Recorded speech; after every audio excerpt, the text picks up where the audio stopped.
नमस्कार। Vision IAS के news today के इस अंक में आप सभी का स्वागत है। इस अंक में हम आपके लिए लेकर आए हैं यूपीएससी परीक्षा की दृष्टि से महत्वपूर्ण कुछ अहम खबरें। इस अंक के साथ मैं हूं दिव्या तोमर।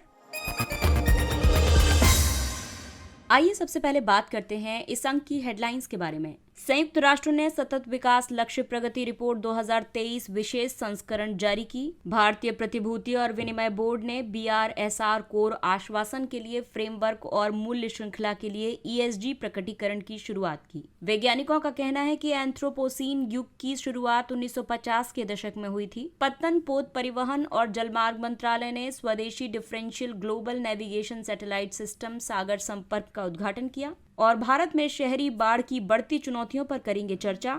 और अंत में संयुक्त राष्ट्र के खाद्य और कृषि संगठन ने विश्व में खाद्य सुरक्षा और पोषण की स्थिति रिपोर्ट जारी की। और आइए अब खबरों पर विस्तार से चर्चा करते हैं। संयुक्त राष्ट्र ने सतत विकास लक्ष्य प्रगति रिपोर्ट 2023 विशेष संस्करण जारी किया। ये रिपोर्ट संयुक्त राष्ट्र आर्थिक और सामाजिक मामलों के विभाग ने जारी की है। इसमें सतत विकास के लिए 2030 एजेंडा की दिशा में हुई वैश्विक प्रगति की निगरानी की गई है। एसडीजीज 17 लक्ष्यों और 169 टारगेट्स का एक सेट है। इनका उद्देश्य मानव कल्याण के लिए विकास कार्यों को सुव्यवस्थित करने में मदद करना है। इस रिपोर्ट में ये भी कहा गया है कि एसडीजी के 50% से ज्यादा लक्ष्यों की प्राप्ति की दिशा में प्रगति कमजोर रही है, जबकि 30% लक्ष्यों की दिशा में प्रगति रुक सी गई है या फिर पहले जैसी स्थिति हो गई है। एसडीजीज की प्रगति पर कोविड-19 महामारी और तिहरे संकट, जिसमें कि जलवायु परिवर्तन, जैव विविधता हानि और प्रदूषण शामिल हैं, इनका बहुत ज्यादा प्रभाव पड़ा है। वर्ष 2030 तक लगभग 84 मिलियन बच्चे स्कूल से बाहर होंगे, यानी कि शिक्षा से वंचित होंगे। साथ ही स्कूल जाने वाले 300 मिलियन बच्चे या युवा स्कूल छोड़ देंगे और वे पढ़ने और लिखने में असमर्थ हो जाएंगे। यदि वर्तमान गति से प्रगति जारी रहती है तो 2030 में भी 575 मिलियन लोग चरम गरीबी में जी रहे होंगे। ऐसे प्रमुख क्षेत्र जहां तत्काल कदम उठाए जाने की जरूरत है, ये हैं राष्ट्रीय अध्यक्षों और शासनाध्यक्षों को एसडीजी से संबंधित वादे को पूरा करने के लिए कार्रवाई में तेजी लाने और बदलाव लाने के लिए अपनी प्रतिबद्धता दोहरानी चाहिए। अंतर्राष्ट्रीय समुदाय को अदीस अबाबा एक्शन एजेंडा पर कार्य करना चाहिए। ये एक्शन एजेंडा सतत विकास के वित्त पोषण के लिए एक नया वैश्विक फ्रेमवर्क प्रदान करता है।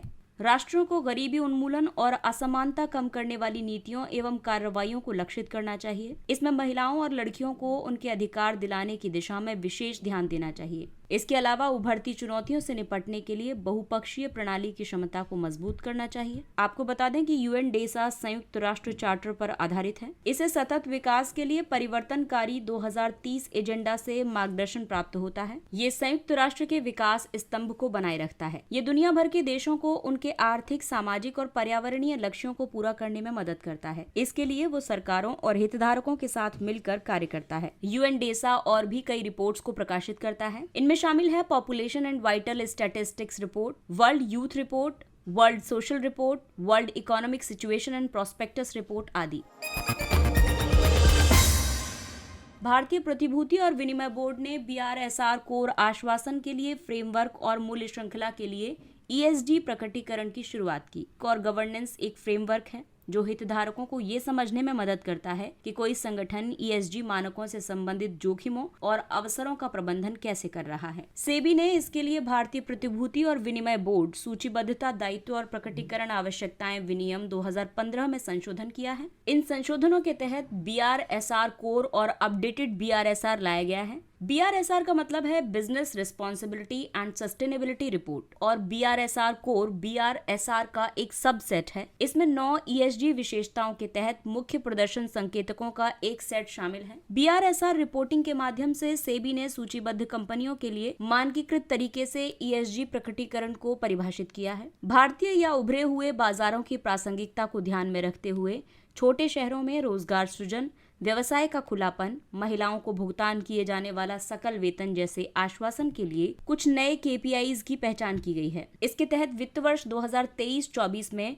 शीर्ष सूचीबद्ध कंपनियों के लिए बीआरएसआर कोर को लागू करना होगा और ये बाजार पूंजीकरण के आधार पर होगा। 2023-24 में टॉप 150 सूचीबद्ध कंपनियां होंगी। 2024-25 में टॉप 250 सूचीबद्ध कंपनियां इसको लागू करेंगी। 2025-26 तक 500 और 2026-27 तक 1000 शीर्ष सूचीबद्ध कंपनियां BRSR कोर को लागू करेंगी। मूल्य श्रृंखला के लिए ESG का प्रकटीकरण करना होगा, ये भी संशोधन किया गया है। इसके तहत वित्त वर्ष 2024-25 से सूचीबद्ध शीर्ष 250 कंपनियों पर बाजार पूंजीकरण के आधार पर BRSR कोर लागू होगा। सूचीबद्ध कंपनी अपनी वार्षिक रिपोर्ट में BRSR कोर के मुताबिक मूल्य श्रृंखला के लिए प्रकटीकरण करेगी। मूल्य श्रृंखला में किसी सूचीबद्ध कंपनी के शीर्ष अपस्ट्रीम और डाउनस्ट्रीम साझेदारों को शामिल करना होगा, जो कुल मिलाकर इसकी खरीद या बिक्री के 75% हिस्से को कवर करते हैं।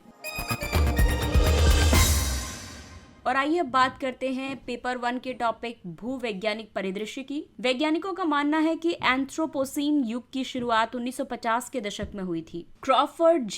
क्रॉफर्ड झील कनाडा में है। इसके तलछटों के अध्ययन से एंथ्रोपोसीन युग की शुरुआत के साक्ष्य मिले हैं। क्रॉफर्ड झील को इसलिए चुना गया है क्योंकि ये मैरोमिक्टिक है, यानी कि यहाँ पर जल की परतें आपस में नहीं मिलती। साथ ही इसकी तलछट की परतों में पृथ्वी की जलवायु पर मानव गतिविधियों के वार्षिक प्रभाव संरक्षित हैं। एंथ्रोपोसीन युग एक प्रस्तावित युग है जो वर्तमान भूगर्भिक समय अंतराल को दर्शाता है। इस युग में मानव गतिविधियों के कारण पृथ्वी के पारिस्थितिकी तंत्र में आमूलचूल परिवर्तन हुए हैं। एंथ्रोपोसीन युग यानी कि विशेषकर औद्योगिक क्रांति की शुरुआत के बाद से अब तक का जो समय है। इस युग के साथ कई घटनाएं जुड़ी हुई हैं। इनमें शामिल है ग्लोबल वार्मिंग, समुद्र के जल स्तर में वृद्धि, महासागर का अम्लीकरण, बड़े पैमाने पर मृदा का क्षरण और घातक हीट वेव। एंथ्रोपोसीन शब्द का सबसे पहले उपयोग किया था 2000 में नोबेल पुरस्कार विजेता रसायनज्ञ पॉल क्रुटजन और जीव विज्ञान के प्रोफेसर यूजीन स्टोयरमर ने। हालांकि एंथ्रोपोसीन युग को लेकर विशेषज्ञों के बीच असहमति भी है। कई विशेषज्ञों का ये मानना है कि इसकी शुरुआत को साबित करने के लिए पर्याप्त सबूत मौजूद नहीं है। पृथ्वी के वैज्ञानिक टाइम स्केल को 5 व्यापक श्रेणियों में विभाजित किया गया है: इयोन, महाकल्प, कल्प, युग और काल। आधिकारिक तौर पर हम फेनेरोजोइक इयोन, सेनेजोइक महाकल्प, चतुर्थ कल्प, होलिसीन युग और मेघालयन काल में है। मेघालय काल की शुरुआत 4200 वर्ष पहले हुई थी। इस काल में आकस्मिक भयंकर सूखे से कई सभ्यताएं नष्ट हो गई थी। भूवैज्ञानिकों को इस परिघटना का प्रमाण मेघालय की मोमलुह गुफा प्रणाली में मिला है। सेनेजोइक महाकल्प के वर्गीकरण में इसे कई सारे युगों में बांटा गया है। सेनेजोइक कल्प की अगर हम बात करें तो ये 65 मिलियन वर्ष से वर्तमान तक माना जाता है। इसके चतुर्थ कल्प में होलोसीन और प्लिस्टोसीन युग आते हैं। होलोसीन युग का समय है 0 से 10,000 वर्ष पहले, जिसमें आधुनिक मानव आया, और प्लिस्टोसीन युग है 10,000 से 2 मिलियन वर्ष पहले, जिसमें होमोसेपियंस आए। सेनेजोइक युग के तीसरे कल्प में आए प्लियोसीन, मायोसीन, ओलिगोसीन, इयोसीन और पैलियोसीन युग। प्लियोसीन युग 2 से 5 मिलियन वर्ष पूर्व था। इसमें आदि मानव पूर्वज आए। मायोसीन युग 5 से 24 मिलियन वर्ष पहले था। इसमें कपी आए, फूल वाले पौधे आए और पेड़ उत्पन्न हुए। तीसरा है ओलिगोसीन, जो कि 24 से 37 मिलियन वर्ष पहले आया। इसी में मानव सदृश कपी भी आए। और इयोसीन युग, जो कि 37 से 58 मिलियन वर्ष पहले है। इसमें खरगोश और खरहा की उत्पत्ति हुई। वहीं पैलियोसीन युग 57 से 65 मिलियन वर्ष पहले था, जिसमें कि छोटे स्तनधारी, चूहा और मूषक जैसी प्रजातियां उत्पन्न हुई। पत्तन, पोत परिवहन और जलमार्ग मंत्रालय ने स्वदेशी differential global navigation satellite system Sagar Sampark का उद्घाटन किया। Differential global navigation satellite system DGNSS एक स्थल आधारित संवर्धन प्रणाली है। ये प्रणाली ग्लोबल नेविगेशन सैटेलाइट सिस्टम में त्रुटियों और अशुद्धियों में सुधार करती है। इससे अवस्थिति की अधिक सटीक जानकारी मिलती है। ग्लोबल नेविगेशन सैटेलाइट सिस्टम उपग्रहों के एक समूह को संदर्भित करता है जो अंतरिक्ष से सिग्नल प्रदान करता है। ये वैश्विक कवरेज के लिए global navigation satellite system receiver को पोजीशनिंग और टाइमिंग आधारित डेटा प्रसारित करता है। विश्व के प्रमुख ग्लोबल नेविगेशन सैटेलाइट सिस्टम हैं: संयुक्त राज्य अमेरिका का GPS, रूस का ग्लोनास, यूरोप का गैलीलियो, चीन का बेइडो और भारत का नाविक। DGNSS में सटीक ज्ञात स्थानों पर रेफरेंस स्टेशन स्थापित किए गए हैं जो ग्लोबल नेविगेशन सैटेलाइट सिस्टम संकेतों के लिए रियल टाइम करेक्शन प्रदान करेंगे। DGNSS प्रणालियां समुद्र के किनारे से लेकर जहाज तक अपनी सेवाएं प्रदान करेंगी। DGNSS का महत्व इसलिए भी है क्योंकि ये सुरक्षित नेविगेशन प्रदान करेगा और पत्तन एवं पत्तन क्षेत्रों में टकराव, ग्राउंडिंग और दुर्घटना के जोखिम को कम करेगा। ये अंतर्राष्ट्रीय समुद्री संगठन Safety of Life at Sea यानी सोलाज और International Association of Marine Aids to Navigation and Lighthouse Authority के अंतर्राष्ट्रीय नौवहन संबंधी दायित्वों की पूर्ति करने में मदद करेगा। इसने भारतीय तटरेखाओं से 100 समुद्री मील तक के क्षेत्र के लिए त्रुटि सुधार सटीकता को और बेहतर कर दिया है। अब ये सटीकता 5 से 10 मीटर की बजाय 5 मीटर से भी कम हो गई है। इससे समुद्री नेविगेशन के लिए रेडियो सहायता में लाइट हाउस और लाइट शिप महानिदेशालय की क्षमता में वृद्धि होगी। लाइट हाउस और लाइट शिप महानिदेशालय पोत एवं पत्तन परिवहन मंत्रालय का एक अधीनस्थ कार्यालय है। ये भारतीय तट पर समुद्री नेविगेशन के लिए सामान्य सहायता प्रदान करता है। ये संयुक्त राष्ट्र की एक विशेष एजेंसी है। ये नौवहन की सुरक्षा और जहाजों द्वारा समुद्री एवं वायुमंडलीय प्रदूषण की रोकथाम के लिए जिम्मेदार है। सोलास कन्वेंशन अपने क्रमिक रूपों में व्यापारिक जहाजों की सुरक्षा से संबंधित है। इसका पहला संस्करण 1914 में टाइटैनिक दुर्घटना की प्रतिक्रिया में अपनाया गया था। आइला यानी International Association of Marine Aids to Navigation and Lighthouse Authority को 1957 में स्थापित किया गया था। ये एक गैर लाभकारी अंतर्राष्ट्रीय तकनीकी संघ है। भारत में शहरी बाढ़ की बढ़ती चुनौतियों के बारे में हम इसमें बताएंगे। हाल के वर्षों में भारत में शहरी बाढ़ की आपदाओं में बढ़ोतरी हो रही है। इससे दिल्ली, मुंबई, चेन्नई, कोलकाता जैसे प्रमुख शहर गंभीर रूप से प्रभावित हुए हैं। ग्रामीण बाढ़ की तुलना में शहरी बाढ़ की घटना बहुत तेजी से घटित होती है। इसका कारण ये है कि शहरीकरण से जल ग्रहण क्षेत्र विकसित होते हैं, जिससे बाढ़ की चरम सीमा 1.8 से 8 गुना और बाढ़ की मात्रा 6 गुना तक बढ़ जाती है। शहरी बाढ़ में योगदान देने वाले कई कारक हैं, जैसे कि मौसम विज्ञान संबंधी कारक। इसमें भारी वर्षा, चक्रवाती तूफान, बादल फटना आदि हैं। जल विज्ञान संबंधी कारकों में जल संभर के अलग अलग हिस्सों से धाराओं का मिल जाना, तटबंध से परे प्रवाह की व्यवस्था न होना, चैनल नेटवर्क की अनुपस्थिति आदि शामिल हैं। इसके अलावा मानव संबंधी कारकों में भूमि उपयोग में परिवर्तन, बाढ़ वाले मैदानों का अतिक्रमण कर लेना, इसके अलावा शहरी सूक्ष्म जलवायु में परिवर्तन। इस दिशा में कई पहलें की गई, जैसे कि शहरी बाढ़ को एक अलग आपदा के रूप में वर्गीकृत किया गया। इसे बाढ़ से अलग घटना के रूप में परिभाषित किया गया। इसके लिए एनडीएमए ने अलग अलग दिशा निर्देश जारी किए। राष्ट्रीय तटीय अनुसंधान केंद्र ने आई-फ्लॉज मुंबई नामक एकीकृत बाढ़ चेतावनी प्रणाली की शुरुआत की। एनसीसीआर ने CF-LOS नामक एकीकृत तटीय बाढ़ चेतावनी प्रणाली शुरू की है। जल जीवन मिशन शहरी के अंतर्गत स्पंज शहरों का विकास किया जा रहा है। वैश्विक स्तर पर शहरी वनों, झीलों और आर्द्रभूमियों जैसी हरित और नीली अवसंरचना को अधिकतम करने पर बल दिया जा रहा है। इसके अलावा कंक्रीट या अभेद्य सतहों जैसी ग्रे अवसंरचना को कम करने की दिशा में भी कार्य किया जा रहा है। शहरी बाढ़ के कई प्रभाव पड़ते हैं। इससे महत्वपूर्ण शहरी अवसंरचना को नुकसान पहुंचता है, जीवन की क्षति और संपत्तियों को हानि होती है, महामारियों का खतरा फैलता है, जल की गुणवत्ता में गिरावट आती है और आर्थिक नुकसान होता है। और आइए अब बात करते हैं संयुक्त राष्ट्र के खाद्य और कृषि संगठन की। FAO ने विश्व में खाद्य सुरक्षा और पोषण की स्थिति रिपोर्ट जारी की है। विश्व में खाद्य सुरक्षा और पोषण स्थिति एक प्रमुख वार्षिक रिपोर्ट है। इस रिपोर्ट को FAO और कई अन्य संगठन संयुक्त रूप से तैयार करते हैं। ये रिपोर्ट भुखमरी को समाप्त करने, खाद्य सुरक्षा प्राप्त करने और पोषण में सुधार की दिशा में विश्व की प्रगति का विश्लेषण करती है। इस रिपोर्ट में ये कहा गया कि वर्ष 2021 और 2022 के बीच वैश्विक स्तर पर भुखमरी से पीड़ित लोगों की संख्या कुछ स्थिर हुई है। वर्ष 2019 के बाद से 122 मिलियन से ज्यादा लोग महामारी और लगातार जारी मौसम संबंधी आघातों या संघर्षों के कारण भुखमरी का सामना कर रहे हैं। वर्ष 2021 में 22.3% बच्चे ठिगनेपन और 6.8% बच्चे दुबलेपन और 5.6% बच्चे अधिक वजन से पीड़ित थे। ठिगनापन यानी कि उम्र के हिसाब से कम लंबाई और दुबलापन यानी कि लंबाई के हिसाब से बहुत कम वजन। वर्ष 2030 में लगभग 600 मिलियन लोग दीर्घकालिक रूप से अल्पपोषित रहेंगे। इस रिपोर्ट में ये भी बताया गया कि कैसे शहरीकरण, बढ़ती आय, बढ़ते रोजगार और बदलती जीवन शैली के साथ पूरी कृषि खाद्य प्रणालियों में चुनौतियों और अवसरों में वृद्धि कर रहा है। इसमें चुनौतियां हैं सस्ते, ऊर्जा गहन और अत्यधिक प्रसंस्कृत खाद्य पदार्थों की बढ़ती उपलब्धता, मूल्य श्रृंखलाओं को औपचारिक बनाने से छोटे किसानों का अपवर्जन आदि। और अवसर ये हैं कि खाद्य मूल्य श्रृंखलाओं के साथ रोजगार में वृद्धि होगी, पौष्टिक खाद्य पदार्थों की विविधता में सुधार होगा। इस रिपोर्ट में ये भी सिफारिश की गई है कि किफायती स्वस्थ आहार तक पहुंच बढ़ाने के लिए शहरी, अर्धशहरी और ग्रामीण क्षेत्रों के बीच कनेक्टिविटी बढ़ानी चाहिए। उत्पादन इनपुट्स और सिंचाई अवसंरचना तक बेहतर पहुंच सुनिश्चित की जानी चाहिए। स्वस्थ खाद्य प्रणाली स्थापित करने के लिए प्रौद्योगिकियों और नवाचारों को विकसित करने के लिए अनुसंधान और विकास में सार्वजनिक निवेश बढ़ाया जाना चाहिए।